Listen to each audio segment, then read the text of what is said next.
என் அன்பு பிள்ளையே, ஒரு பெண்ணால் உன் வாழ்க்கை கேள்விக்குறியாக இருக்கிறது. கணவனை இழந்த அல்லது கணவனை விட்டு பிரிந்த ஒரு பெண்ணால் உன்னுடைய வாழ்க்கையே இன்று சூனியமாக நின்று கொண்டிருக்கிறது. உன் அப்பன் சொல்கின்ற விஷயம் யாரை பற்றி என்று முதலில் நான் சொல்லிவிட்டேன். அவர்கள் யார் என்பதை நீ நிச்சயமாக அறிந்து கொள்வாய். என் தங்கமே, இவர்களால் உன்னுடைய வாழ்க்கையில் இன்று நடந்து கொண்டிருக்கின்ற போராட்டங்கள் உன்னால் தாங்கிக் கொள்ள முடியாத போராட்டமாக இருக்கின்றது. வாழ்வா சாவா என்ற மனநிலையில் என் பிள்ளை நீ இருந்து கொண்டிருக்கிறாய் அல்லவா? என் தங்கமே, அவர்கள் தங்களின் வாழ்க்கையை தொலைத்து விட்டார்கள்.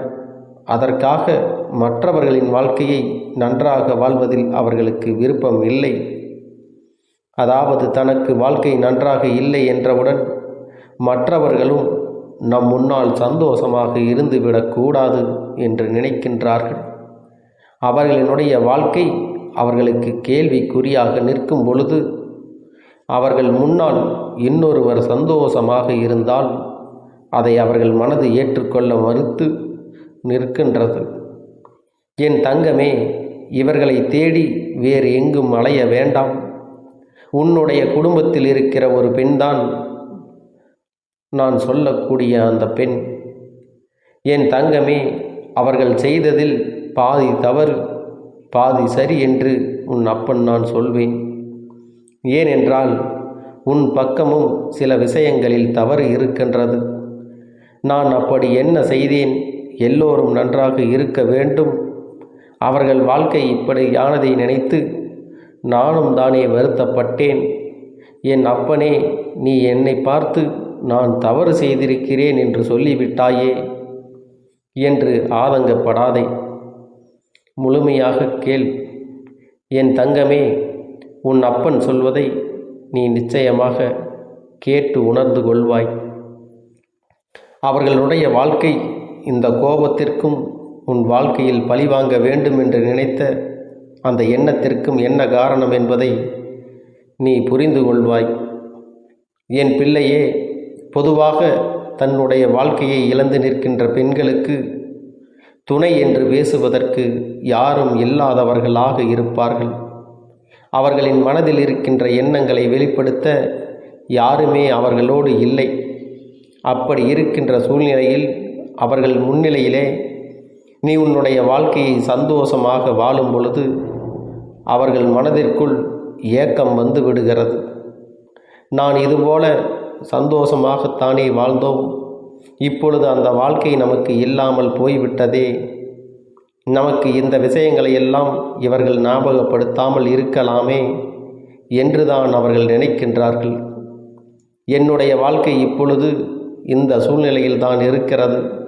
ஆனாலும் அவர்கள் என் முன்னால் சந்தோஷமாக இருப்பதை வெளிக்காட்டி கொண்டால் என்னுடைய மனது வேதனைப்படுகிறதே, அதை இவர்களுக்கு புரியாதா என்று ஆதங்கப்படுகிறார்கள்.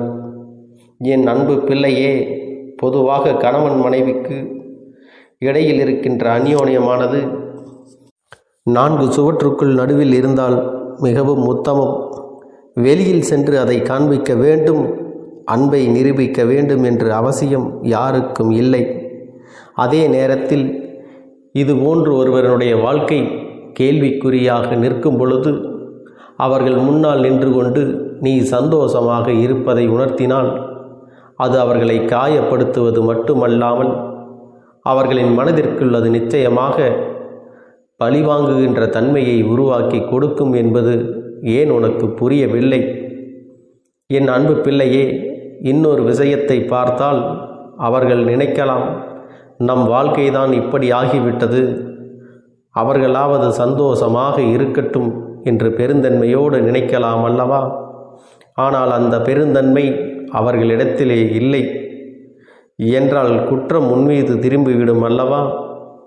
நீ இந்த வாழ்க்கையை எப்படி வாழ்கிறாய், நீ என்னவெல்லாம் செய்கிறாய் என்பதை கண்காணிப்பதே அவர்களின் வேலையாக மாறிவிட்டது.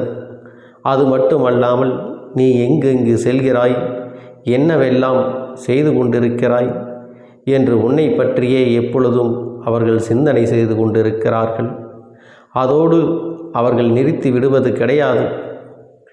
நீ யார் யாரிடமெல்லாம் பேசுகிறாய், உன்னுடைய ஆடைகள் எப்படி இருக்கிறது, நீ அணிந்திருக்கக்கூடிய நகைகள் என்ன, உன்னுடைய பேச்சு என அத்தனையையும் கவனித்து நீ இப்பொழுது என்னவெல்லாம் செய்து கொண்டிருக்கிறாய் என்பதை உன்னை பார்த்து மற்றவர்களிடம் குறை சொல்வதையே பேசிக்கொண்டிருக்கிறார்கள். உன்னை குறை சொல்வதையே அவர்களுடைய வேலையாகவே வைத்து கொண்டிருக்கிறார்கள். அவர்களின் நேரத்தை பெரிதாக செலவிட்டு அவர்கள் உனக்காக அதனை பேசி வருகிறார்கள். என் அன்பு குழந்தையே, இவை எல்லாவற்றிற்கும் என்ன காரணம் தெரியுமா? கணவனை இழந்த அவர்களுக்கு நீ நல்ல உறுதுணையாக நட்பாக இருந்திருப்பாயானால், அல்லது நல்ல ஆறுதலாக இருந்திருப்பாயானால் இத்தனை பிரச்சனைகள் உன் வாழ்க்கைக்கு வந்திருக்காது. ஆனால் நீயோ அவர்களை ஒரு உறவாக மட்டும்தானே பார்த்தாய், தவிர ஒருபோதும் உனக்கு ஒரு நட்பாகவோ ஆறுதலை கொடுக்கின்ற ஒரு உறவாகவோ நீ பார்க்கவில்லை. அப்படி இருந்ததுதான் இன்று உன் வாழ்க்கையில் ஏற்பட்டிருக்கின்ற இத்தனை பிரச்சனைகளுக்கும் காரணம் என்பதை நீ முதலில் புரிந்து கொள்ள வேண்டும். என் தங்கமே, உன் வாழ்க்கையில் சில நேரங்களில் சில நல்ல விஷயங்கள் நடப்பதற்கு இவர்களே காரணமாகவும் இருந்திருக்கின்றார்கள். ஆரம்பத்தில் உன்னுடைய வாழ்க்கையை நினைத்து நீ மிகப்பெரிய துன்பத்தில் இருந்திருக்கிறாய். அப்பொழுதெல்லாம் அவர்கள்தான் உனக்கு உறுதுணையாக இருந்திருக்கிறார்கள். ஆனால் இன்றோ அவர்களின் வாழ்க்கை தலைகீழாக மாறிய பொழுது அவர்களுக்கு என்ன செய்வது என்று தோன்றவில்லை. மனதளவில் பாதிக்கப்பட்டதனாலே என்னவோ உன்னுடைய சந்தோஷத்தை அவர்களால் ஏற்றுக்கொள்ள முடியவில்லை. அவர்கள் இந்த வாழ்க்கையை இப்பொழுதே முடித்து கொள்ளலாம் என்று நினைத்த காலமும் உண்டு. ஆனால் அவற்றையெல்லாம் இப்பொழுது தாண்டி வந்து எப்படியேனும் நாம் வாழ வேண்டும் என்று நினைத்து கொண்டு அப்படி ஒரு மனநிலையில் இருக்கும் பொழுதுதான் என் தங்கமே, உன்னால் முடிந்த அளவிற்கு நீ ஆறுதலை அவர்களுக்கு கொடுத்திருக்க வேண்டும். ஒருபோதும் அவர்களின் மனதில் காயங்களை ஏற்படுத்தும் விதமாக நீ நடந்து கொள்ளக்கூடாது. அதற்காகத்தான் உன் அப்பன் கருப்பண்ணசாமி உன் துணையோடு உன்னை சந்தோஷமாக இருக்கக்கூடாது, அவர்களிடம் நேரத்தை செலவழிக்க கூடாது என்று நான் சொல்லவில்லை.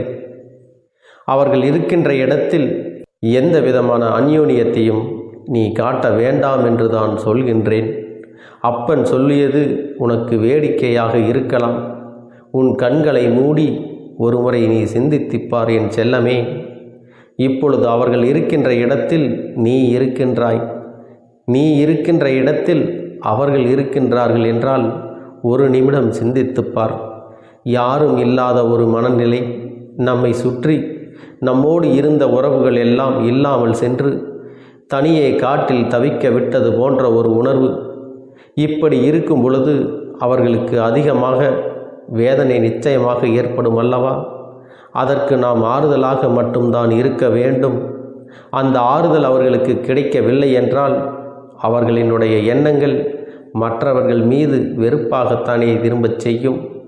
நம் மீது யாரெல்லாம் அக்கறை காட்டுகிறார்கள் என்பதை தேடி தேடி அவர்கள் பார்த்து கொண்டிருக்கிற நேரத்தில் அவர்களின் மனதிற்கு நாம் நிம்மதியை தரும் விதமாக நம்முடைய செயல்கள் இருக்க வேண்டுமே தவிர ஒருபோதும் அவர்களின் மனதிற்கு வேதனை தருவது போல நம்முடைய செயல்கள் இருந்துவிடக்கூடாது என்று உன் அப்பன் கூறியதை நினைவில் வைத்து கொள்ள வேண்டும். என் தங்க பிள்ளையே, ஒரு பக்கம் அவர்களிடத்தில் எத்தனை நியாயங்கள் இருந்தாலும் என் பிள்ளையே, உன் வாழ்க்கையில் மிகப்பெரிய சந்தோஷமே உன்னுடைய துணையோடு இருக்கின்ற அந்த சந்தோஷம்தான்.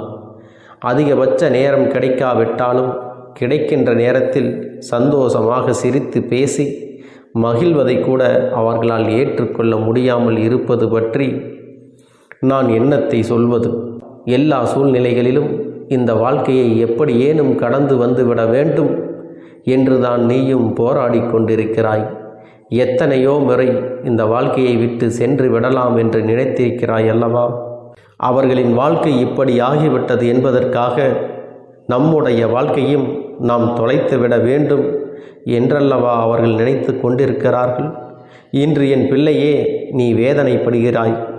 இல்லாததையும் பொல்லாததையும் சொல்லி இல்லத்திற்குள் நிம்மதி இல்லாத ஒரு சூழ்நிலையை உனக்கு உருவாக்கி விட்டார்கள். அதனால் என் பிள்ளையே, உன்னுடைய மனது படுகின்ற பாடு என்ன என்பதையும் உன் அப்பனால் புரிந்து கொள்ள முடிகின்றது. என் தங்கமே, அவர்களின் எண்ணங்கள் அனைத்தும் கெட்ட எண்ணங்களாகவே இருந்துவிட்டு போகட்டும். ஆனால் என் தங்கமே, அவர்களை மனமாற்றம் செய்யக்கூடியது என்பது எளிதான விஷயம் அல்ல. ஆனால் உன்னை நிச்சயமாக உன்னால் மாற்ற முடியும். அப்படியானால் நீ என்ன செய்ய வேண்டும் தெரியுமா? எப்பொழுதுமே அவர்களுக்கு ஒரு ஆறுதலாக நீ இருக்க வேண்டும். எந்த சூழ்நிலையிலும் நீ அவர்களுக்கு கை கொடுப்பாய் என்ற நம்பிக்கை அவர்களுக்குள் நீ கொடுக்க வேண்டும். அப்படி அந்த நம்பிக்கையை நீ கொடுக்கும் பொழுது அவர்கள் வாழ்க்கை இனிமையாக இருக்கும். எந்த சூழ்நிலையிலும் துணையில்லை என்கிற ஏக்கமே அவர்களுக்குள் வராமல் மாறிவிடும். இந்த ஒரு மனநிலையை மட்டும் நீ அவர்களுக்கு கொடுப்பாயானால் அவர்கள் உன்னுடைய சந்தோஷத்தை கண்டு ஒரு நாளும் கோபமடைய மாட்டார்கள். நமக்குத்தான் இந்த நிலைமை, அவர்களாவது சந்தோஷமாக இருக்கட்டும் என்று மனதார அவர்கள் நினைப்பார்கள். அப்பேற்பட்ட ஒரு சூழ்நிலையை நீ உன் வாழ்க்கையில் உனக்கு வர வேண்டும் என்றால் அது உன்னுடைய கையில் தான் இருக்கிறது என்பதை நீ மறந்து விடாதே. என் அன்பு பிள்ளையே, இப்படிப்பட்டவர்கள் உன்னை சுற்றி இருக்கிறார்கள் என்றால் நீ அவர்களுக்கு ஆறுதலாகவும் அரவணைப்பாகவும் இருந்து உன்னுடைய அன்பை நீ அவர்களுக்கு கொடுத்தால் போதும். உன் குடும்பத்தில் இருக்கின்ற அத்தனை பிரச்சனைகளையும் சரி செய்துவிடும். என் அன்பு குழந்தைக்கு உன் வாழ்க்கையில் உனக்கு மிக பெரிய நம்பிக்கையும் துணிச்சலையும் தைரியத்தையும் இந்த கருப்பண்ணசாமி கொண்டு வந்து கொடுக்கப் போகிறேன். அது மட்டுமல்ல, நீ இன்னொரு விஷயத்தையும் உனக்குள்ளே பழக்கிக் கொள்ள வேண்டும். அது என்ன தெரியுமா? உன்னிடத்திலே புன்னகையையும் மௌனத்தையும் நீ எப்பொழுதும் வைத்திருக்க வேண்டும். ஏனென்றால் பல பிரச்சனைகளை எல்லாம் கடந்து வருவதற்கு இந்த இரண்டுமே உனக்கு ஆயுதங்களாக பயன்பட போகிறது. என் அன்பு குழந்தையே, உன்னுடைய அழகான புன்னகை என்பது பல பிரச்சனைகளை உனக்கு தீர்த்து வைக்கும். அதே சமயத்தில் உன்னுடைய மௌனம் என்பது பல பிரச்சனைகளை உனக்கு மீண்டும் வராமல் தடுத்துவிடும். சரியான இடத்தில் நீ சிரித்து விட்டாலே சில பிரச்சனைகள் எல்லாம் காணாமல் போய்விடும். உன் முகத்தில் இருக்கின்ற அழகான புன்னகை ஒட்டுமொத்த மனநிலையும் மாற்றிவிடும். அதனால் பிரச்சனைகள் எளிதில் முடிந்து விடுவதற்கும் வாய்ப்புகள் இருக்கிறது. அதே சமயத்தில் உன்னுடைய மௌனத்தை பலருடைய பிரச்சனைகளை சமாளிப்பதற்கும் அந்த பிரச்சனைகள் உன்னை நோக்கி வரவிடாமல் தடுப்பதற்கும் உன்னை சோதித்து பார்ப்பவர்களுக்கும் உன்னை தீண்டி கோபமடைய செய்பவர்களுக்கும் எல்லாவற்றையும் தாண்டி நீ உன்னுடைய வேலை என்னவோ அதை மட்டுமே நீ செய்து கொண்டு மௌனமாக கடந்து சென்று விட்டால் எப்பேற்பட்ட கஷ்டங்களும் உன் அருகில் வந்து நிற்பதற்கு கூட சக்தி இல்லாமல் வலுவிழந்து சென்றுவிடும். அதனால் இதை இரண்டையும் நீ எப்பொழுதும் உன் வாழ்க்கையில் பயன்படுத்த வேண்டும் என்பதை மறந்து விடாதே. செல்ல குழந்தையே, இந்த வாழ்க்கையில் வெற்றியும் தோல்வியும் யாருக்கும் நிரந்தரம் கிடையாது. ஆனால் இந்த வாழ்க்கையை யாரெல்லாம் நன்றாக வாழ வேண்டும் என்று நினைக்கின்றார்களோ அவர்களுக்கு போராட்டங்கள் அதிகமாகத்தான் இருக்கும். அந்த போராட்டம் நல்லபடியாக முடிய வேண்டுமென்றால் அதில் வெற்றி கிடைக்க வேண்டும் அல்லவா? அப்படிப்பட்ட வெற்றிதான் இனி உனக்கு கிடைக்கப் போகிறது. உன்னுடைய போராட்டங்கள் எல்லாம் நல்லபடியாக முடியப் போகிறது. இனிமேல் நீ வெற்றி படிக்கட்டில் ஏறப் போகின்றாய். ஒவ்வொரு படியையும் கடந்து நீ உனக்கான வெற்றியை அடைந்து உச்சத்தில் அமரப் போகிறாய் என்பதை மறந்து விடாதே. என் செல்ல குழந்தையே, இதுவரை வாழ்க்கையில் எதையெல்லாம் தேடி நீ சென்றாயோ அதுவெல்லாம் இனி உன்னை தேடி வரத்தான் போகிறது. நீ எதிர்பார்த்ததைப் போலவே உன்னுடைய வாழ்க்கை இனி அமையத்தான் போகிறது. அதை மாற்றி அமைக்க வேண்டியது உன்னுடைய அப்பனின் பொறுப்பு என்பதை நினைவில் வைத்துக்கொள். அந்த சூழ்நிலைகளை எல்லாம் மாற்றி அமைத்துவிட்டு அதற்கான சக்தியையும் நான் உனக்குள்ளே கொடுக்கத்தான் போகிறேன். அன்பு பிள்ளையே, இந்த சூழ்நிலைகளை எல்லாம் உணர்ந்து உனக்குள்ளே இந்த கருப்பண்ணசாமியின் சக்தியினை நீ உணர வேண்டும். உன்னுடைய முயற்சிகளை நீ எதுவுமே செய்யாமல் எல்லாவற்றையும் அப்பன் பார்த்து கொள்வார் என்று நீயாக எந்த ஒரு விஷயத்தையும் தவற விட்டு விடாதே. உன்னுடைய சொந்த முயற்சியை நீ செய்யும் பொழுது அப்பன் உனக்கு துணையாக இருந்து எல்லா வழிகளையும் உனக்கு ஏற்படுத்தி கொடுத்து உன்னை வெற்றி பெறச் செய்வேன். ஏதேனும் மனம் தளர்ந்து போகின்ற சூழ்நிலையோ விரக்தியோ ஏற்படுகின்ற சூழ்நிலை வந்துவிட்டால் நீ நினைக்க வேண்டியது என்ன தெரியுமா?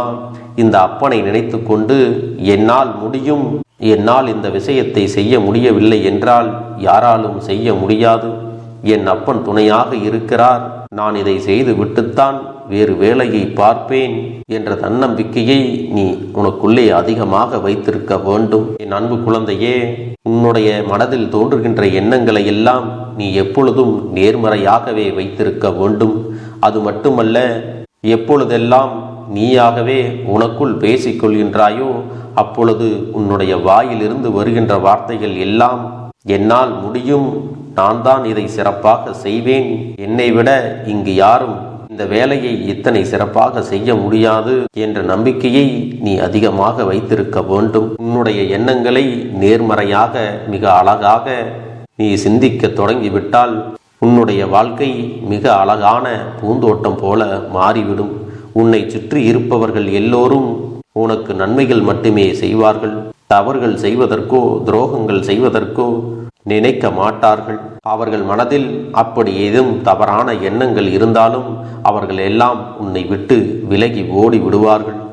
என் அன்பு குழந்தையே, உன் வாழ்க்கையில் எல்லா செல்வ வளங்களும் எல்லா நன்மைகளும் உனக்கு கிடைக்கும்படி நீ ஆசைப்பட்ட எல்லா விஷயத்தையும் நான் செய்து கொடுக்கப் போகின்றேன். எல்லாமே உன்னுடைய நன்மைக்காகத்தான் அமையப் போகின்றது.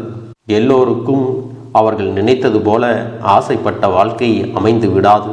அதே நேரத்தில் நீ இந்த அப்பனை நம்பிக்கொண்டு தொடர்ந்து நீ முயற்சி செய்து கொண்டு வருவதால் நீ எதிர்பார்த்ததை விட அழகான சிறப்பான வாழ்க்கையை நான் அமைத்து கொடுக்கத்தான் போகிறேன்.